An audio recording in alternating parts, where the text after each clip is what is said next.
မင်္ဂလာပါကျွန်တော်ကတော့တာမွေဖုံဖရဲ့ဒီဇိုင်နာတောင်းဖြစ်ပါတယ်ကျွန်တော်ဒီနေ့ညီမလေးတယောက်ကိုဒီဇိုင်းချင်းပေးဖို့ရှိရပါတော့သူ့မျက်နှာလည်းနည်းနည်းအေးအေးလေးဆိုတော့ချင်းပေးမဲ့ဒီဇိုင်းနဲ့လိုက်ရလားဆိုတာကိုကျွန်တော်နဲ့ဒီဗီဒီယိုလေးမှာစောင့်ကြည့်ပေး Okay let's go ကိုတို့မျိုးမာတို့လေကစားတော့ချင်းအလားတော့မိကလေးပြပါဆိုရင်မခင်နေရဲ့မခင်နေရဲ့လေတပတ်တည်းနေကိုလေးနဲ့ချိန်ဖို့ဆွေးတဲ့ကျွန်တော်ရဲ့ဘာပဲတော့ပြောရသွေးရှိတယ်ခုရောလေဒါတွေပြီးခဲ့ပါပြီပြီးခဲ့ပါပြီ Oh, big baby, big baby,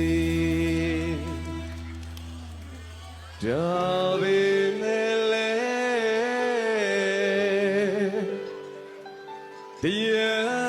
the car, the